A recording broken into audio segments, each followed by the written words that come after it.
Yeah, good flight.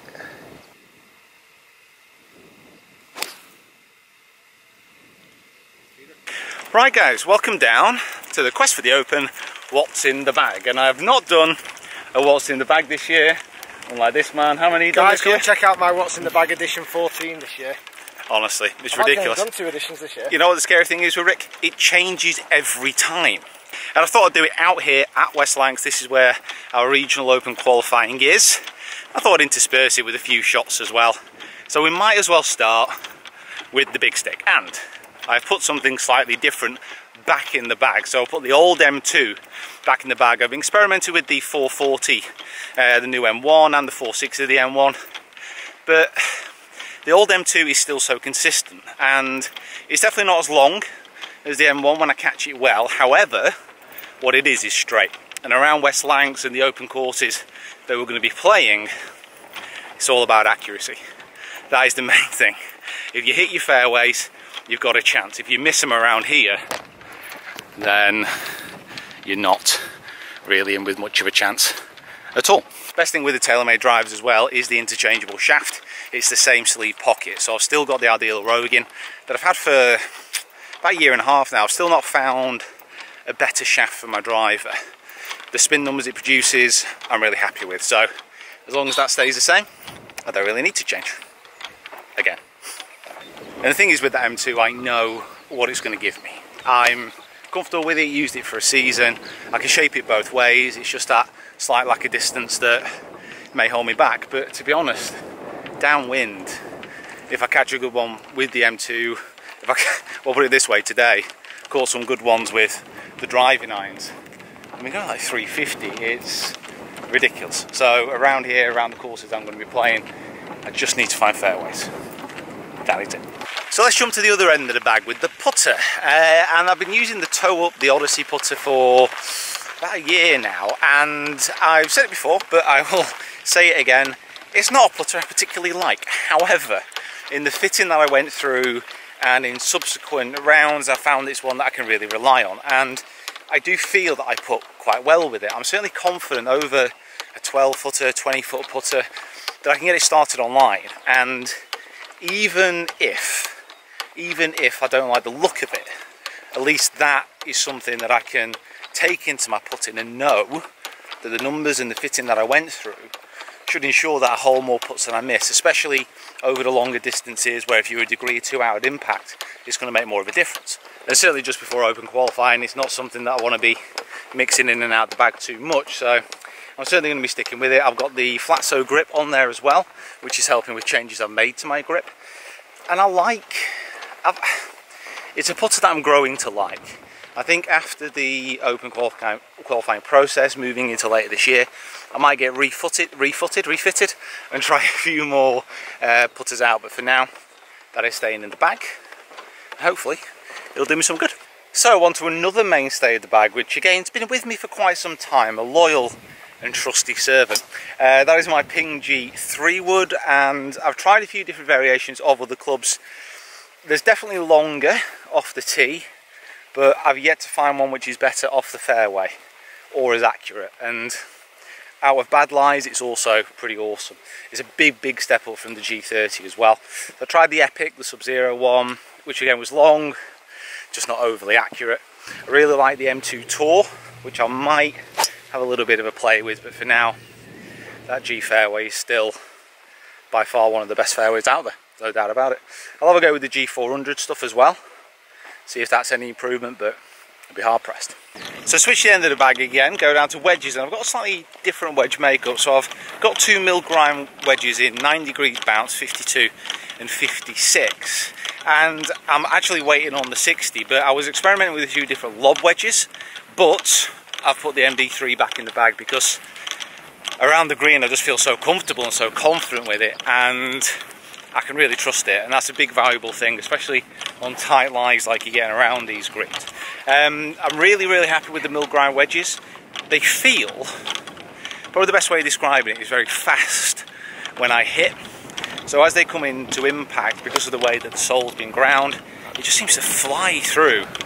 I don't think they're the softest feeling wedges I've ever had, but they really do, again, just give that little bit of confidence as I'm coming through the ball. And I feel a lot better with them off the fairway than I did with my Callaway for some reason.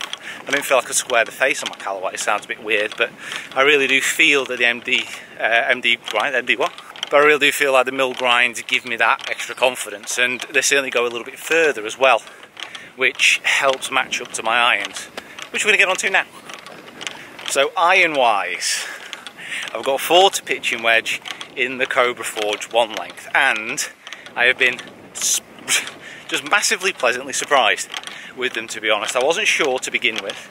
I had the normal standard shafts in there, but now I changed to the AMT ones, Dynamic Gold, and they're heavier, and it's made such a massive difference. I can actually control the flight a little bit better. When I was using the pitching wedge and the 9-iron in the previous 1 lengths that I got, man, it was almost impossible to keep them below, I don't know, how far's the moon away? It's pretty high anyway, and they still go quite high, but certainly much more controllable, and the longer irons now are much better. A fantastic 3-wood stinger off here, par 5. I'll show you this shot.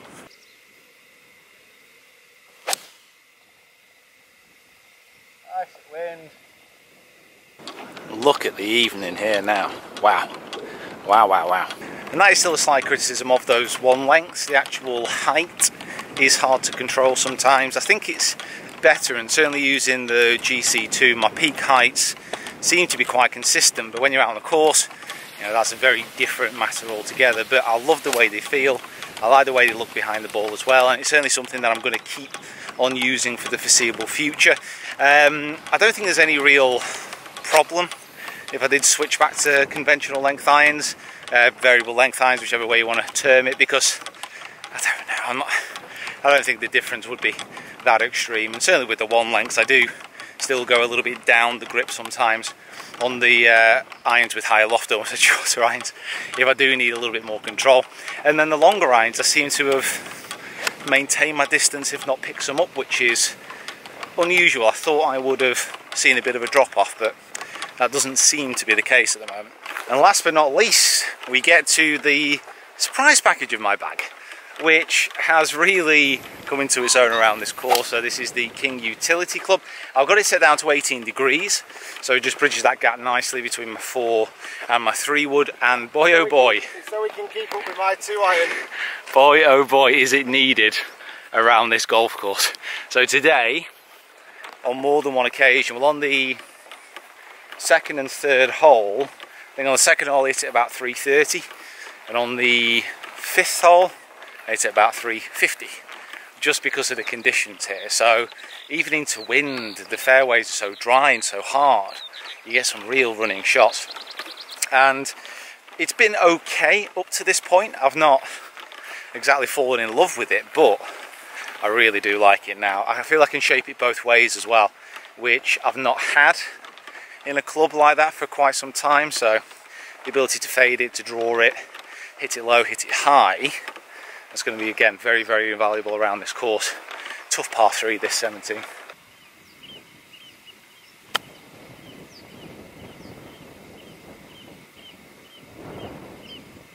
Other stuff which is currently in my bag, I'm using the TP5 ball, the TaylorMade ball. It's a great ball. It really is. I mean, most of the top manufacturers now, the balls that they produce, so the Shrixon I think is fantastic, obviously the Pro V1's amazing, TP5's great, the Chrome Soft's great.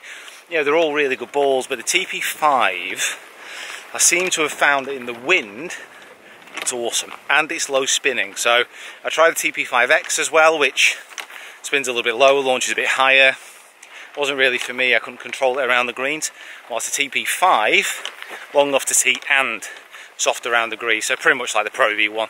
Between those two balls, it's a toss-up. But I have been enjoying using the TP5 just because, like I said, it feels a bit more stable in the wind.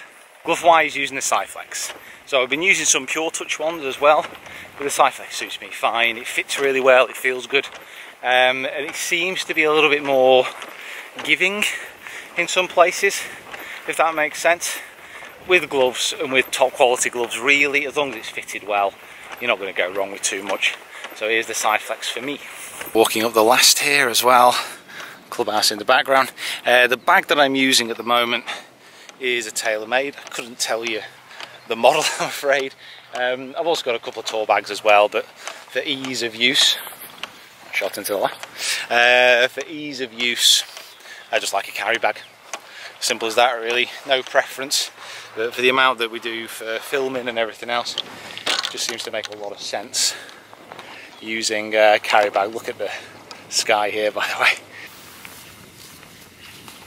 And that, guys, is that.